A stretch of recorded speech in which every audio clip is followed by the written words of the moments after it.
Hello everyone, today I want to do a more general video about elemental reactions, and it's going to be more entry level, covering the basics. A lot of this is very intuitive though. You can melt ice with fire, freeze water with ice, and use water to conduct electricity. You don't need me to tell you that. What I want to do is talk more broadly with the goal of giving you a way to figure out what type of reactions suit your characters and how much elemental mastery will benefit them. So it's more about team and character building effectively.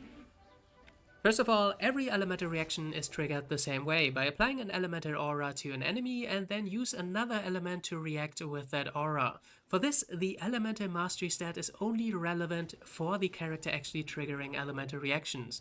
When it comes to the reaction damage, the character applying the aura is fairly irrelevant. So you would just build them on regular damage stats to just make their skills hit harder.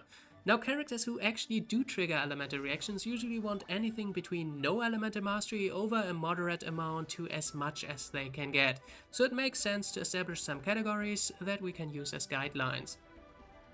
I roughly distinguish between two different types, utility and damage. Most of this is pretty self-explanatory. Utility reactions only affect the status and they don't scale, which means you don't really need any stats, so zero elemental mastery for this.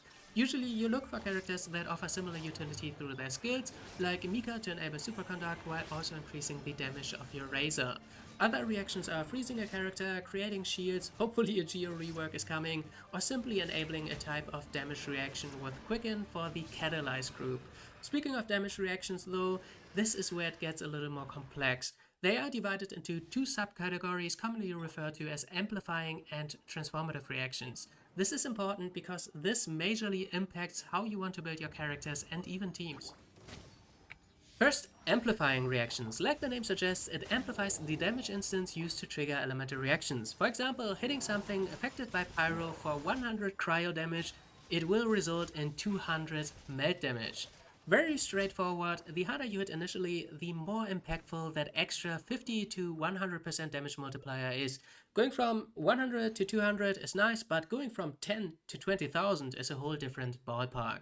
Now, which characters are good at this? People will suggest you something like Ganyu or Hu Tao, but why exactly? It's simple. Again, you want to hit pretty hard in the first place. Whenever you look at your character's skill kits and you see a way to deal 2 to 300% damage per hit consistently, it means they will generally do well with these type of elemental reactions.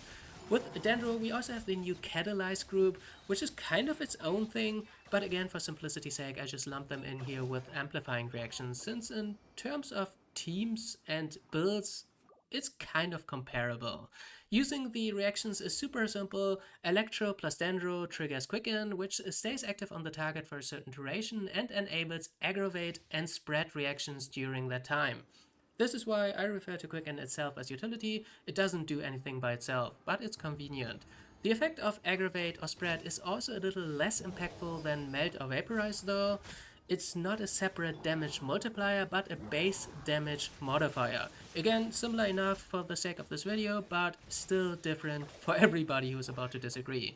As for elemental mastery, for these type of teams, you want a moderate amount, which is usually between 2 to 300. At that 300 mark, elemental mastery is starting to fall off heavily due to diminishing returns. In a lot of games, these builds are referred to as quality builds, which essentially means you don't want to specialize or hyper invest into a single stat and more like achieve an equal spread between everything. For Genshin specifically, that mainly means everything damage related. Aside from elemental mastery, it's crit damage, any type of damage bonus, and whatever stat your character skills scale, or usually that's attack, but sometimes it's different. Next we have transformative reactions. In comparison, these are fairly simple. The main difference here is these reactions create a completely new damage instance. If you hit for 300 overload damage, it doesn't matter if the skill triggering it does 100 or 1000 damage, it results in 300 overload damage regardless. Aside from elemental mastery, the only stat that actually affects the damage is your level. So if you want to deal the most damage with transformative reactions, one of the most important things to do is unironically leveling up your characters. I know in general that's a good idea. There's also a hidden damage penalty based on the level difference between your characters and enemies, or damage bonus if your character is higher.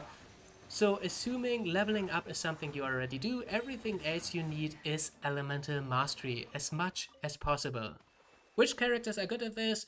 A popular example is something like a Sucrose Taser team. That's partially because she wants to build high elemental mastery anyway, but the main reason here to focus on is the rate on which you can trigger elemental reactions, since you don't have a lot of ways to increase the actual damage. If you manage to go up from swirling electro once a second to 3 times, you obviously just tripled your damage output. Unfortunately, there's no real indicator for elemental application rate, so you need to experiment around a little. For example, Sucrose can simultaneously have her burst skill up and do normal attacks, which is why she can apply a lot of anemo to provide electro. While that's going on, throw in Fisher in the mix with the bird and her passive skill. There you go, that's basically the core of that taser team. If you can apply this logic on how to trigger the most amount of elemental reactions when building teams, it will skyrocket your damage output with transformative reactions. Now a few more small things about elemental mastery and elemental reaction damage bonus. First, the obvious one, there are always exceptions. There's a possibility that you build a team that heavily relies on skill damage while also using some damage reactions kind of randomly as a byproduct. A good example for this, in my opinion, is the Raiden national team, which is classified as an over-vape team, basically referring to overload and vaporize. Technically, this team doesn't have a consistent way of triggering specific elemental reactions with a single character, and it's a little all over the place to be honest. But Raiden's synergy with hard hitting and high energy cost burst skills makes it worth it. It's one of the easiest and best teams in the game. Another exception would be a character who obviously has elemental mastery bonus scaling, like Nahida or Ahatham for example. With these you usually run fairly high elemental mastery regardless. As to elemental reaction damage bonus, which is mainly acquired from artifact sets like a Crimson Witch of Flames or Flowers of Paradise Lost, I have to admit that I'm not super well informed on this, but from what I can observe, it seems to be some sort of additive bonus. For example, assuming you have a 1000 elemental mastery Nahida, you will get about a 500% bloom damage bonus. Yeah, it doesn't seem to me that this 500% bloom hit will be multiplied by another 40% damage multiplier from the Flower of Paradise Lost 4 set.